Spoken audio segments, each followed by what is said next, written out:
Beautiful. This is fun. Hey, everybody. It's electric. Okay. All right, all right. Nice to see y'all, too. Oh, there we go. Okay.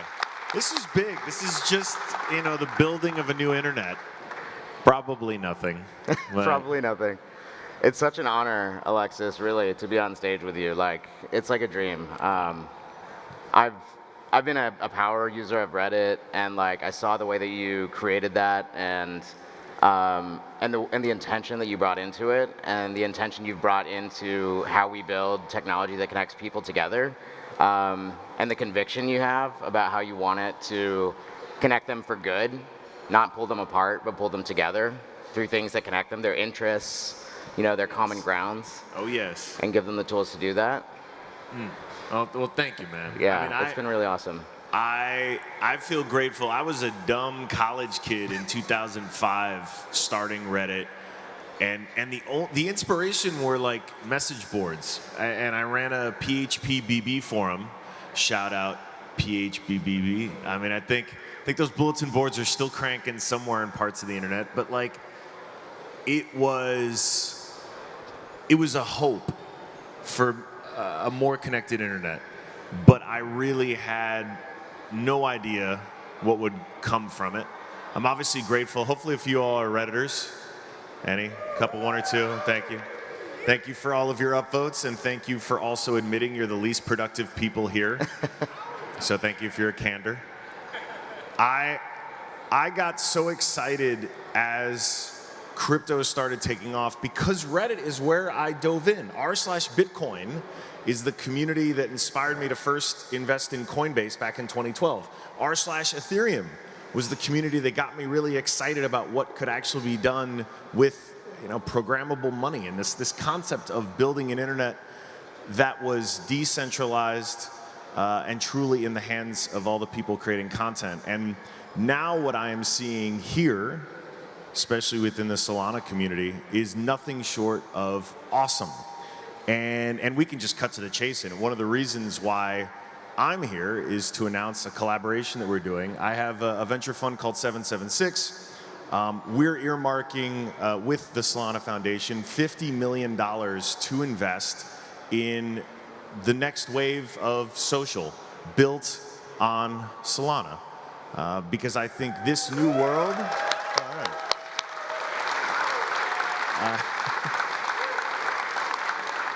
we were debating whether to do the announcement at the start or at the end. I'm happy we did it at the start. It's good vibes. But my job these days is with our team to look for the next big thing, put our money into it, give our support, our advice, our feedback, and help build businesses that'll be even bigger than any of the ones I've created. And it's exciting because this actually fulfills ambitions that I remember having 16 years ago, but that we just couldn't execute on because the technology did not exist. And so I'm going to take you down memory lane a little bit. We'll fire up some slides. This is actually the very first version of Reddit that went live in 2005. I was not a great web designer. I was not. I'm really proud of Snoo, our mascot. I created that while I was bored in marketing class. But this is the first version, and a couple of things to notice. Karma score. Absolutely stole that from Slashdot. But I realized, okay, if we can get people to be incentivized to post good stuff, we can get more people to post more good stuff. And we'll just use internet points. It'll just be made up. And so if you got an upvote, you would gain a karma point. If obviously you were downvoted, you'd lose one. As you can see here, I posted the first link to Reddit, the Downing Street memo, and I was promptly downvoted because my co-founder is a dick. And I knew exactly who it was because it was just the two of us in an apartment. Like I knew who did that, and I have -1 karma. But internet points were the way we got people to come together and produce high quality content. And if you could believe me, in 2005, no one believed me when I said that people would spend all this time on the internet creating content, sharing content, commenting on content. But it clearly worked. And as we saw more and more progress, I obsessed over even designing the up and down arrows. We had I probably did like 10 iterations. I'm embarrassed by how many different versions of up and down arrows I designed. But this was all with the idea that we could reward people and get them feeling like their contributions mattered and encourage the best behavior. You'll notice the leaderboard there, the stats, that little janky link was one of the most important parts of the website back in 2005 because the top submitters cared so much where they were on the leaderboard that when the stats thing went down, we would get a flurry of emails from people saying something's wrong, fix the stats leaderboard, right? I grew up playing video games, probably like a lot of you, and this seemed like a pretty obvious mechanism to just motivate people to keep posting content. But again, we're talking about internet points that outside of the community don't really amount to much. Even awards. So once karma points sort of exceeded their value, because once people got far enough along on Reddit, a new user would come on and feel demoralized because the idea of one day getting 1 million karma points seemed impossible. So I had to create new games. These awards, I was inspired by GoldenEye on the N64 because at the end of Deathmatch, even my friends who were terrible at the game and never won would still get a little fun award at the end, like most cowardly, and we would ridicule them for that. It turned out that's like you spend the least amount of time on the screen of other players during the match. And it was these novel awards that inspired the Reddit awards. Today, I literally have people who introduce themselves not by their government name, not by their username, but by the fact that they are a 12-year Redditor or a 14-year Redditor, right? These badges, these awards that were just a game mechanic that I created 16 years ago without much thought have become a sense of pride. But I look at all these things and I think, damn, if only there was value beyond this world of this ecosystem, because there's clearly value there. And everything I've seen in the last few years, the reason I'm so excited about Web3 is this is all the same mechanisms, except with real ownership, with real value gained by the people who did all the amazing work to make these platforms function. And then I can't not talk about swag. This was Reddit's original business model. And it was actually the first fight we had. So the first 2 months of Reddit, we got into a big fight because I really wanted to sell merch. Wow. I knew that even though we had this burgeoning user base, that like random strangers on the internet would want to buy t-shirts with our logo on it as a way to show solidarity with our tribe. And it was a huge fight, finally won it. And I built a store, and this is before Shopify, before Stripe. This was like a janky PayPal order flow. It was really hard to take money from strangers on the internet back in 2005, okay? But I get this janky storefront up. I filled the bedroom with probably like 300, 400 t-shirts and put it online, and within 24 hours, sold out. And then I spent the next day stuffing envelopes and taking garbage bags full of these t-shirts to the post office. And with every one of them I sent out, I felt a little bit validated because random people on the internet wanted to show their pride by making their torso into a billboard for us and give us money for that privilege, right?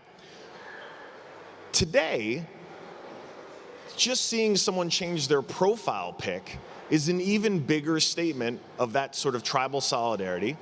And again, maybe if you have one of these original 400 Reddit shirts, you could probably fence it on eBay for a few bucks, but you didn't actually capture the real value. There was tremendous value in being one of those early adopters and signing up to say, yes, I am a part of this, I want you to believe. And everything I see play out, even the most basic profile pic project, is a reminder that this is like the core atomic unit of building community online. And I just can't help but get even more excited because the rate at which this will grow is hard to overstate. And even just thinking about where you all were, we were reminiscing backstage a year ago or 2 years ago with how far the Solana ecosystem has gone. And I'm just very excited. So I'm thrilled to be announcing this phone with you. I hope we can do some amazing stuff together and fund the next generation of the social web. I think we totally will. It's totally going to happen. Do that? Are you down with that? Okay. It's going to be incredible. Um, So I don't know if anyone was paying attention yesterday, but can we get my slides up? So something interesting happened. Right before Alexis and I went on to I think it was Fortune interview. Yeah, Fortune interview. To talk about this, or Forbes, one or the other, to talk about this fund.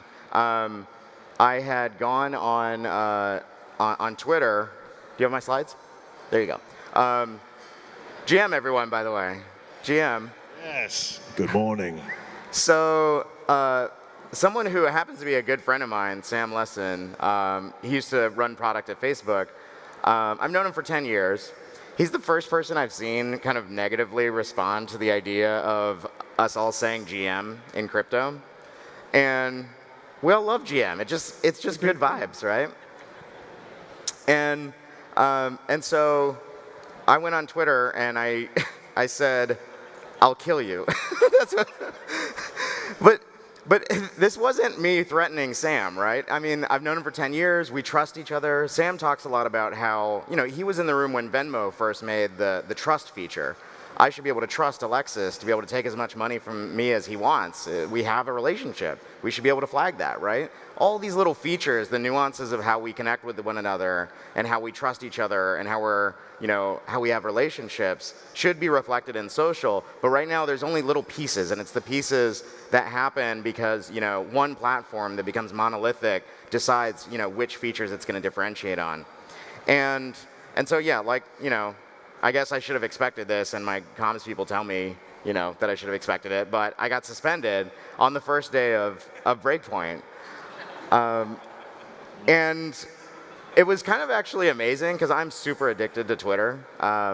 This is the first time I've spent 24 hours not on Twitter in probably years. Jack just wanted you to have a respite from Jack's Twitter. a meditator. Yeah. He wanted me to just meditate, on my feelings and beliefs and my actions, and I did. And just another point on this, it was a joke, right? It was a reference to this Costco founder who, when the CEO talked about, increasing the cost of hot dogs, he said, "I will kill you." And so this was sort of two ideas together in one tweet. There's a lot of nuance, like I said, in social, right?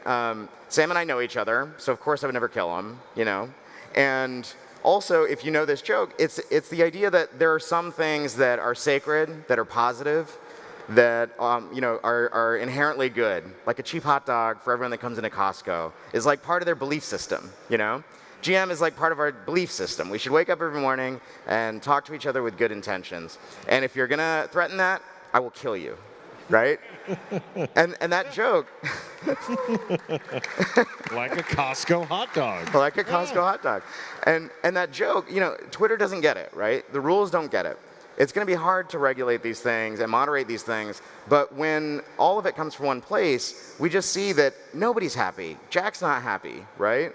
With the rules that he's been forced to put in place, which is why he's deciding to turn Twitter into a client to a decentralized protocol. I think my fear, and I don't know if you agree, but Facebook's going to do the same thing, and Reddit's going to do the same thing. Everyone's going to do the same thing, but these things happen pretty slow, and there's opportunity to build from all directions. It doesn't have to be the old social platforms converting. We can build new ones, and it doesn't have to be competition, and it doesn't have to be winner take all. There will be hundreds of successful social media companies that are protocols and clients to those protocols, and choices will be made in programmable modular ways between communities, just like subreddits do that in certain ways. But it'll be much more fluid, and we'll be able to govern these rules.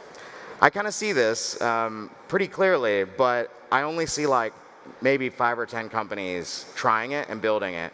There should be 100. There should be 100 tomorrow.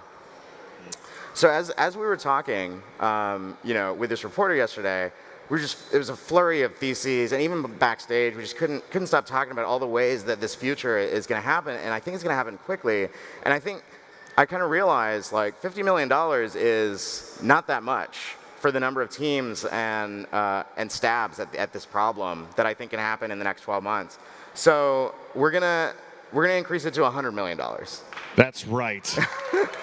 See that? We lured you in with the 50, Surprise you with the hundo. And look, this is real. As normally, incumbents have had, and Zuck has taken full advantage of this, incumbents have had a huge unfair advantage with the distribution. As social evolved, Facebook can gobble up Instagram, can gobble up WhatsApp, can get the economies of scale of that distribution.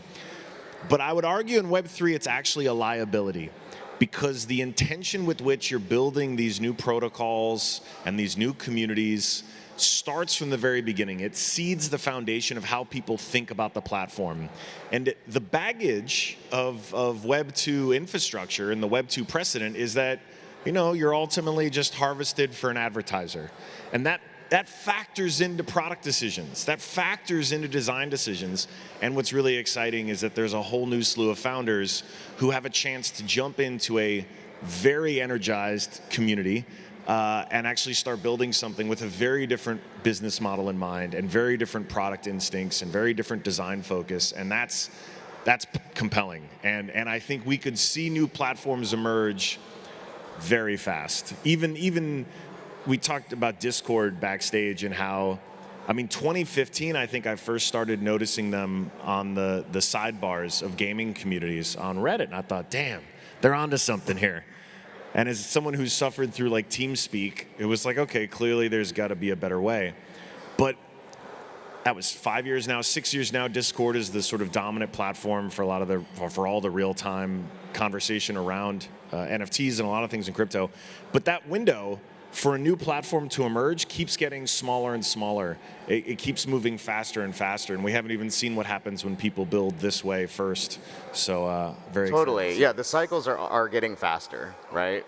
And we don't have to wait. And I think even, you know, just the rise of Solana and the cycles in the blockchain industry have been getting faster, and a lot of folks are surprised by, you know, how much and how fast Solana has grown. I think this next wave of companies are going to get to a billion. I mean, we said it at the top of this whole conference, right? 1 billion users, and we didn't set a timeline. We said as fast as possible. I think it could happen in 12 months, 18 months. It's very feasible if we build that future, you know? And I think it'll happen in waves. You know, applications, protocols will be quickly saturating to 1 billion, 4 billion users, you know, in rapid succession, because it doesn't have to be a competition of a monolith against another. It's just ideas and changes and you know, protocol shifts and forks that can propagate very quickly. So I think this future is going to happen very quickly, and it's all connected, right? This is why we wanted to have Solana be one giant global state machine. A lot of people call it monolithic. Yeah, it's monolithic. Like, that's the point, right? It's all one computer that we can build all of this together on, because, you know, if you saw, I realized a lot of people missed some of the best talks here, but Jules Urbach from Render is making a photorealistic metaverse. We will be able to connect these social protocols to that, you know, that rendering engine, and we will be living in the metaverse faster than anyone thinks. It's going to happen. And when that user experience hits, it will hit.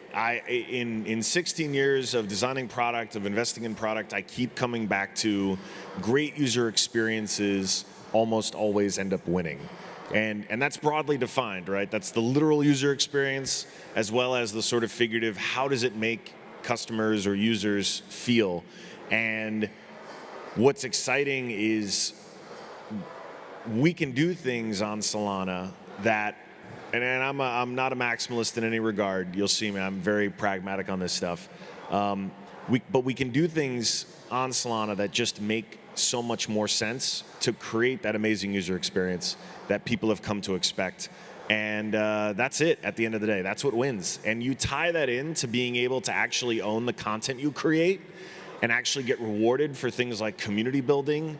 It's going to be exhilarating. Social, the second wave, or Web 2, whatever we're calling it, I really believe is going to look like this transition period, almost a blip in the internet, where we first got online, everyone's on the World Wide Web, and, you know, we were making our GeoCities websites and just trying to build for what was largely a pretty read-only internet. And it's so obvious to me, even in these last few years now, coming out of the crypto winter, that this era we're in now is going to really define the internet as we know it. And when I'm explaining to my daughter about these phases of the internet, she's going to look at me and be like, wow, Dad, like you played all those video games without being rewarded for any of your time or effort.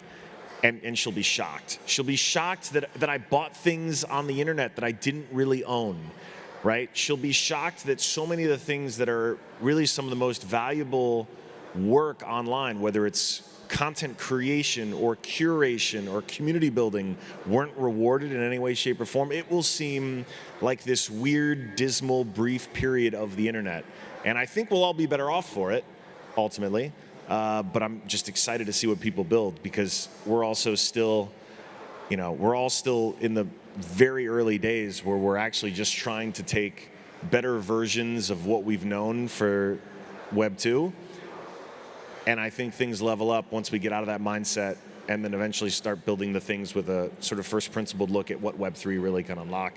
But I'm already excited for the stuff that's coming, which is why we're going to put $100 million to work funding it. You know what else we should do is make sure the app stores allow NFTs and tokens. Yes. Like, are we really going to hold this back at the? It seems, the good news is, look, I know Epic on the one hand has been fighting the good fight, and on the other, not so much. But momentum here is on our side. In a world where I know most of y'all are probably default skeptical of regulators, which is a fine thing to be. I really do think, though, that the principles of what is getting built now are so aligned with the average person, with the consumer, and I still do believe that those people are represented by people in government who are, at the end of the day, beholden to the voters.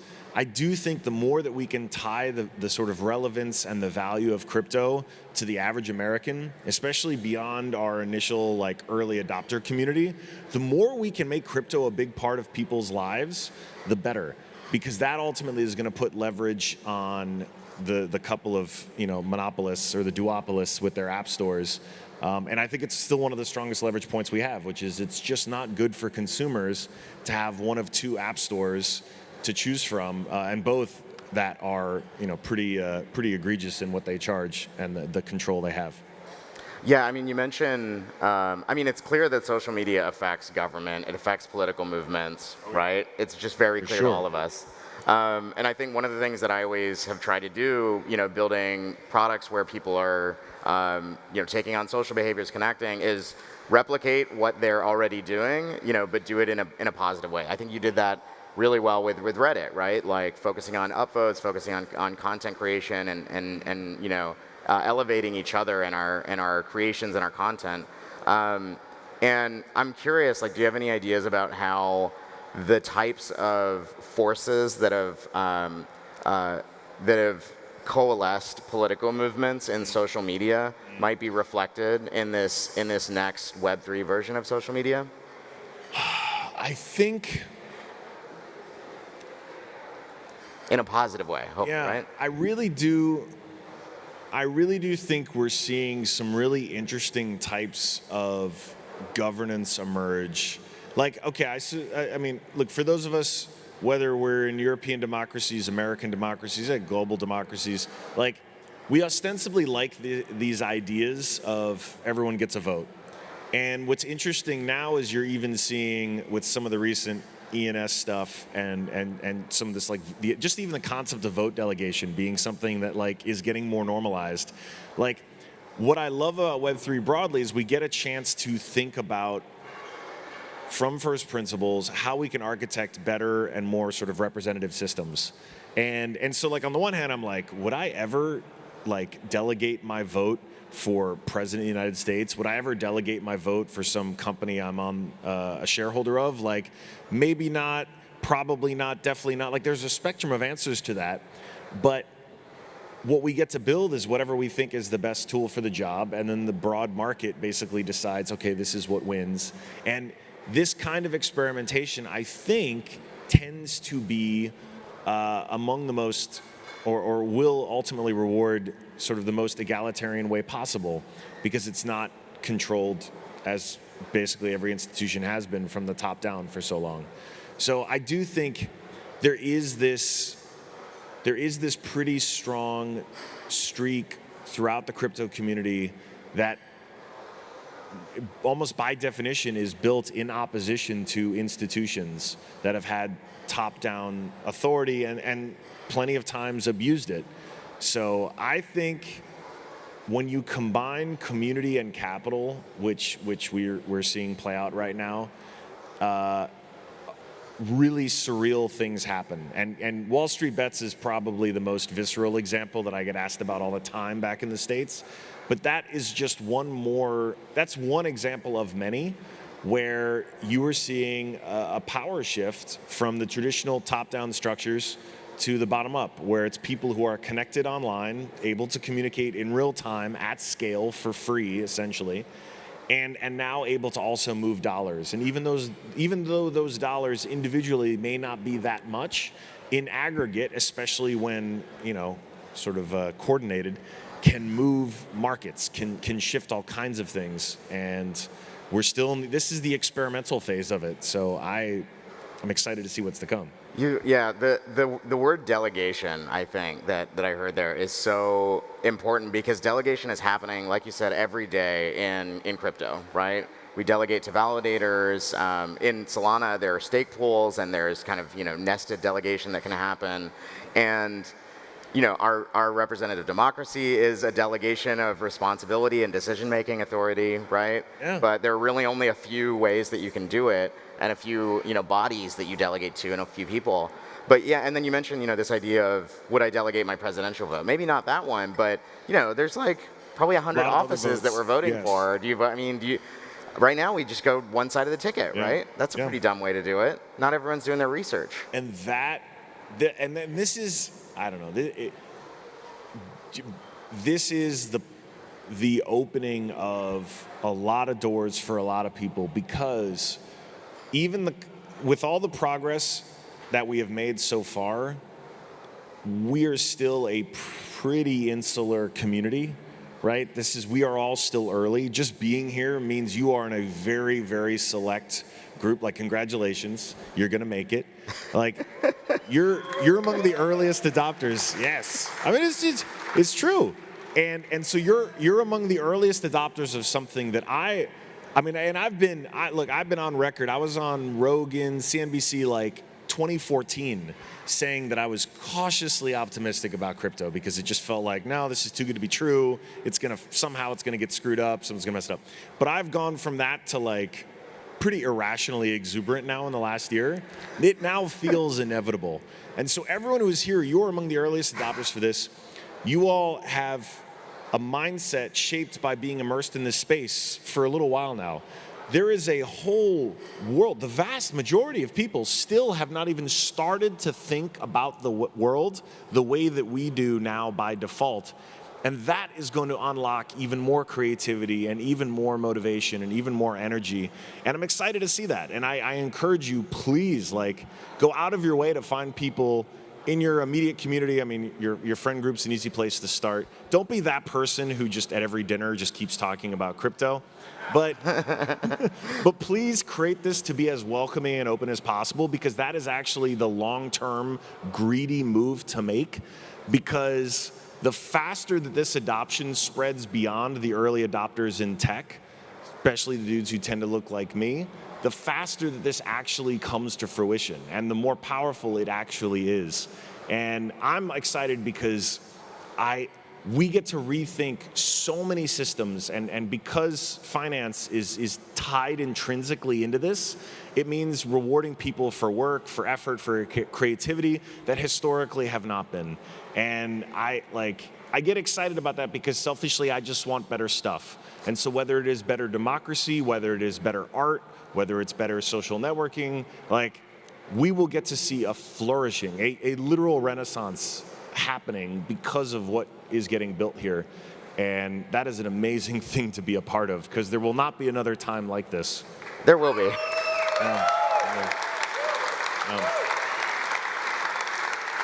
It's awesome, man. This is so cool. Dude. going back to my slides real quick. I just want to close on one note, if we have them up. So, you know, the one thing that came out of yesterday was this idea of like hashtag free Raj, which I love, but I'm back now. And so I don't need to be freed, but I do need to be freed from centralized social media. I want to get off Twitter. I want to get off. And like, help me do that, right? Like, build the next Twitter, build the next Facebook, build the next Instagram, and like, I don't know, I'm gonna have a special prize for whoever helps me get off and delete my accounts from those centralized services. Ooh, the bounty is out there. I love it.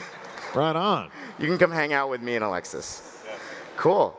Dude, thank you so much for coming, Alexis. This has been phenomenal. And I think we have many more great conversations to come. And so many teams are going to form. It's going to be truly wonderful. I can't wait to do this with you. And thank you for committing capital and your time to these builders. It just means the world. Thank you. I'm excited. Very grateful, y'all.